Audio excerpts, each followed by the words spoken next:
Inabot na tayo ng hapon at ako'y napakamot sa ulo. Tumawag sila Nico at sabing nabili na nila ang pinakasariwang EcoSport sa balat ng Pilipinas. Agad ako dali-daling nag-prepare. Masyado marami yung parking natin dito. Yung mga tapos na unit, ipaparada natin dito sa disclose natin na location. Bandang San Juan din to. So dito natin pinapark yung mga tapos na natin na unit at yung ibang pendings para makagalaw-galaw tayo sa shop. Ang lugar na ito ay hindi basta-bastang parking ng kung sino-sino. Ang lugar na to ay pili lang ng mga tao ang pinapapark. Yun ang sabi ni Ma'am Boy na landlord namin at kapatid ni Ate Girl. Agad kong kinuha itong parking lot na to dahil kami kapos na kapos sa parking slot.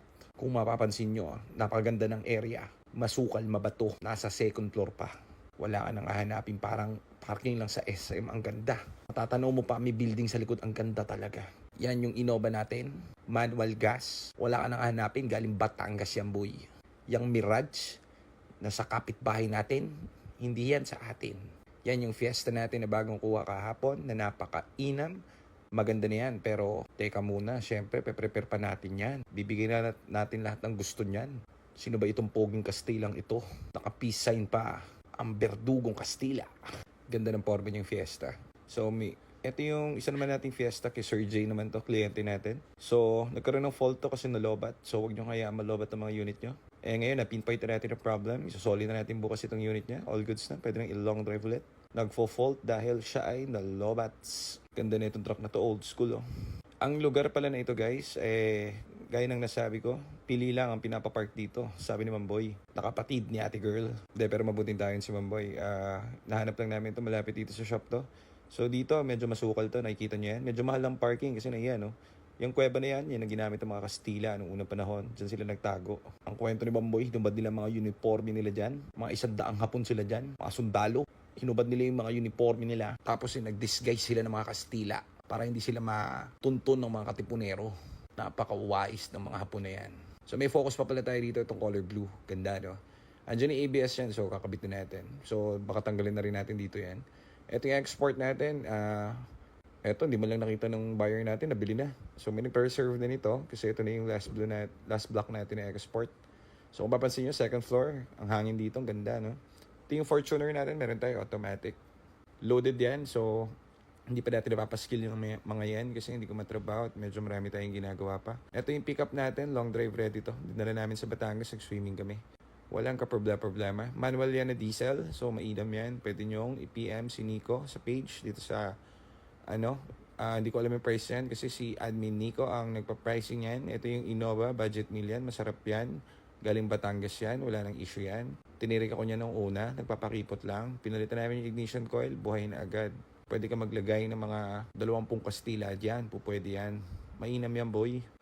So, yan. Babalik na tayo ngayon sa shop ulit. Naglagay tayo ng 4 na unit dito. Bali na sa baba ako. Nagbabantay ako ng sasakyan kasi. So, ako ang lookout nila rito. At sila ang magpaparada rito sa loob ng mga kotse natin pending. Bukas kukuhanin din itong mga ito. Magro-rotation lang tayo, guys. So, hindi ko pwedeng disclose yung lugar nito kasi si Mamboy medyo stricto. So ito, medyo lowered tong kotse ni Sir J, itong black na Fiesta. So iniingatan nilang huwag magasgas at baka tayo malintikan sa may-ari. So dahan-dahan lang ang atras. At sabi si Aljon ay nag-yo-yo dun sa loob. At papark na rin yan. So ang ganda ng Fiesta ang dala niya. Oh.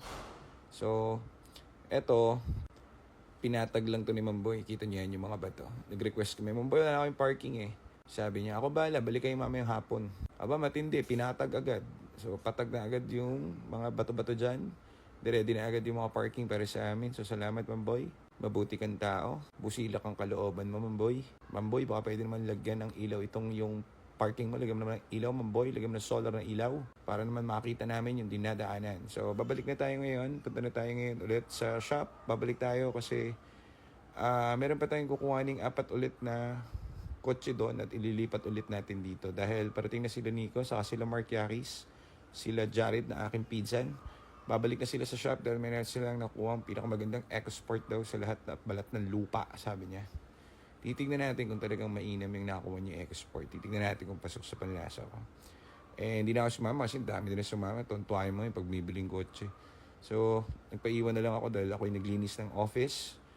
At Marami rin dumating kanina. So, salamat sa mga dumating at nagpa-repair at kung ano-ano pa. Mga bumili kanina. Ang dami din. Thank you. Salamat sa inyo. Lalayo nyo. Pero talagang pinupuntahan nyo kami. Salamat po. So, balik na tayo sa lungga natin. At ito na yung pangalawang batch natin. Pangalawang balik na natin to. Ito si Kuya Edwin. Pasensya na kayo, medyo madilim. So, napansin ko, tahimik si Kuya Edwin, aka El Libido. Napansin ko yung lungkot sa mga mata niya. Nuksan ko nga yung ilaw dyan. Sinabi ko, okay ka lang ba, Kuya Edwin? Tumams up siya. Nagsabi siyang, mahal ko ang manugang kong si Aljon. Ako'y nagulat. At ako'y biglang kumaripas ng takbo. Mahal na mahal daw ni Kuya Edwin ang kanyang manugang na si Aljon. Si Aljon, aka Titan Boy. Kinilabutan ako at tumaas ang mga balahibo ko. Kaya agad akong nagpatay mali siya. Patay mali siya ako nag-drive. At eto, nakabalik na ulit kami sa shop. Gabi na. At dumating na ang mga bagong EcoSport natin. Sisipatin ko at tinuturo ko pa yung blue. Aba, mukhang mainam nga ito. Mukhang mapapahiya ako kila Mark. Kila Mark Yais. Mukhang maganda nga itong nakuha nila. Pero gaganda pa to, syempre. Tataas ang value nito kasi lahat ng po pwede rito kakabit natin at gagawin. Kahit wala nang issue. Ang dami nating eco. Salamat. Thank you.